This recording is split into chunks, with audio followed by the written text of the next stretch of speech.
안녕하세요. 31년차 조울러이자 여러분의 동료 지원 크리에이터 조우입니다. 저는 인생의 3분의 2를 조울증과 함께하며 살아왔습니다. 제 인생을 이야기할 때 조울증을 빼고 말하기 어려울 만큼 조울증은 제 인생에 큰 영향을 끼쳤습니다. 지난 세월을 되돌아보며 조울증이 제게 미친 부정적인 영향이 무엇이고 또 조울증이 제게 미친 긍정적인 영향은 무엇이었는지 생각해 봄으로써 저의 생각을 정리하고 싶었습니다. 그리고 앞으로는 조울증을 통해 얻은 나만의 경험이 나에게 자산이 되게 하고 싶다는 생각을 합니다. 제가 조은의 마음 약국을 시작하기 전에 내가 조울증과 상관없는 일을 하는 것이 무언가 나의 소명과 다른 것 같다는 생각을 합니다. 그와 함께 조울증으로 아팠던 시간과 조울증 경험의 시간이 아깝다는 생각을 합니다. 그래서 나처럼 조울증으로 힘든 시간을 보내고 있는 그러한 분들과 또 가족을 위해 일하고 싶다는 생각을 하게 되었습니다. 그래서 가족과 함께 7년 전 시작한 것이 조은의 마음 약국입니다. 제가 조울증으로 힘들었던 과거를 돌아보며 안타깝고 마음이 쓰린 점들이 있습니다. 지금은 곰곰이 생각해야 생각날 만큼 제 기억 속 한켠에 있지만 굳이 떠올려 본다면 마음이 아픈 부분들이 있긴 합니다. 그 이야기들을 해보겠습니다. 첫 번째는 학력입니다. 저는 중학생 때 조울증이 찾아오지 않았더라면 저의 학력이 지금보다는 좋았을 거라는 확신을 합니다. 물론 조울증이 있는 가운데서도 공부를 잘해 좋은 대학 나온 조울러 분들이 있다는 것을 압니다. 조울증에도 경도의 차이가 있다고 생각하고 저는 공부를 할 수 있을 정도의 집중력이 없었습니다. 조증 때는 너무 산만했고 책상에 가만히 앉아 공부하기가 어려웠습니다.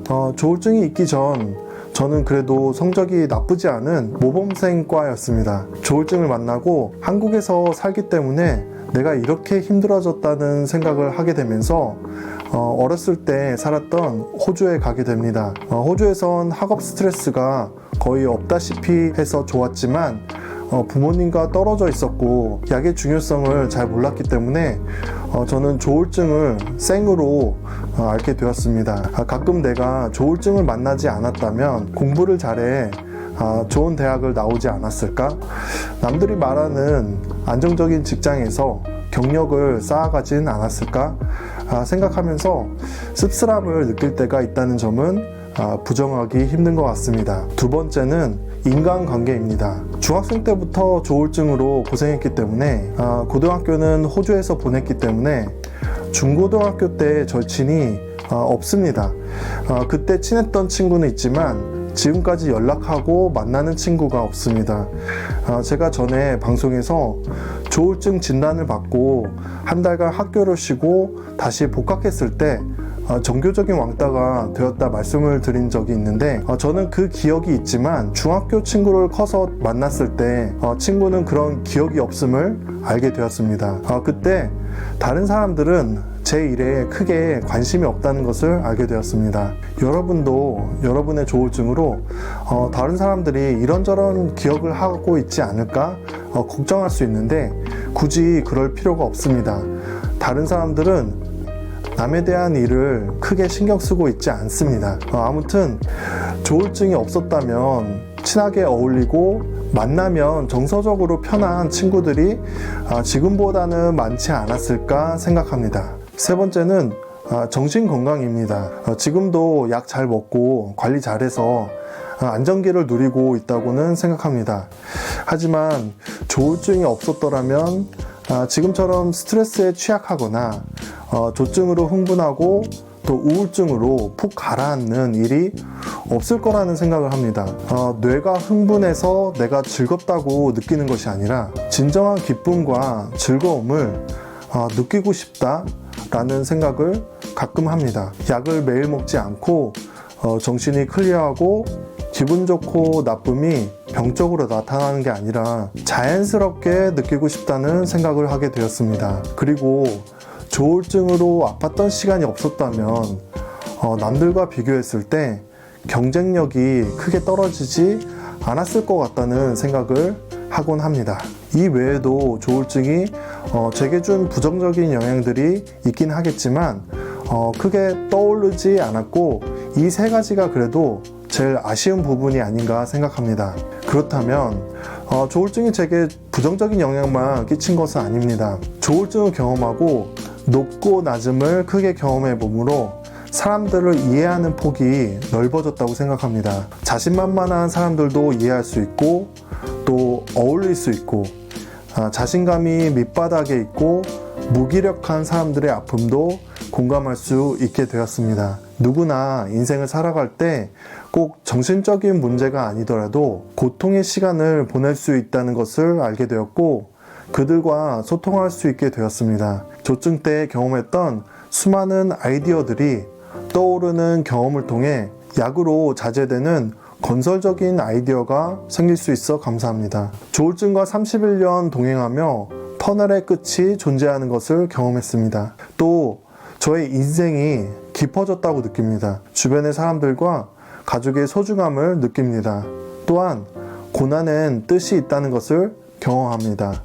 제가 조울증으로 인해 부정적인 일들만 경험하지 않고 긍정적인 경험도 하게 되면은 한 가지 모멘텀이 존재합니다. 조울증으로 그동안 내가 피해만 받아왔다면 그 조울증을 내가 잘 써먹어 내게 득이 되게 하고 싶다는 생각을 하게 됩니다. 그래서 조은의 마음약국을 시작하게 되었고 이 채널을 통해 저는 정말 기적적인 삶을 살게 되었습니다. 조은의 마음약국을 통해 연결된 수많은 사람들이 생겼습니다. 저희 가족이 만든 컨텐츠들을 통해 도움을 얻었다고 감사함을 표현하는 이들이 많아졌습니다. 조울증 때문에 음지에 있었는데 조은의 마음약국을 통해 양지로 나올 수 있었다고 고백하는 이들도 있습니다. 조울증 컨텐츠를 계속 올리며 제게 전문성이 생기는 것을 경험할 수 있었고 많은 분들의 응원으로 지난 6년 동안 지속적으로 이 동료 지원 크리에이터의 일을 할 수 있었습니다. 또한 지난 활동을 인정받아 당사자 대표로 대통령 직속 정신건강정책혁신위원이 될 수도 있었습니다. 지금까지 조은의 마음약국이 저희 가족이 꾸려가는 느낌이었다면 조은의 마음약국이 동료 지원적인 사회적 기업이 되게 해야겠다는 꿈도 갖게 되었습니다. 동료 지원 크리에이터들이 생겨나고 동료 지원적인 컨텐츠, 제품, 서비스가 만들어지는 꿈을 꿉니다. 동료 지원 크리에이터들과 함께 놀면서 일하는 공간, 마음 스튜디오를 꿈꿉니다. 한국을 대표하는 당사자 중심의 정신건강 플랫폼 또한 꿈꾸게 되었습니다. 앞으로 이러한 꿈이 실현되어져 가는 과정을 영상을 통해 보여드리도록 하겠습니다. 많은 응원과 지원 부탁드리면서 여러분도 저처럼 조울증이 컨텐츠 되고 자산이 되어 빠른 속도로 성장하는데 엔진처럼 쓰여지는 경험을 해보시길 추천합니다. 조울증으로 우리가 잃게 되는 것들도 분명 존재하지만 남들이 가지지 못하는 것들을 갖게 되는 경험을 분명 할 수 있다고 생각합니다. 그럼 지금까지 여러분의 동료 지원 크리에이터 조우였습니다.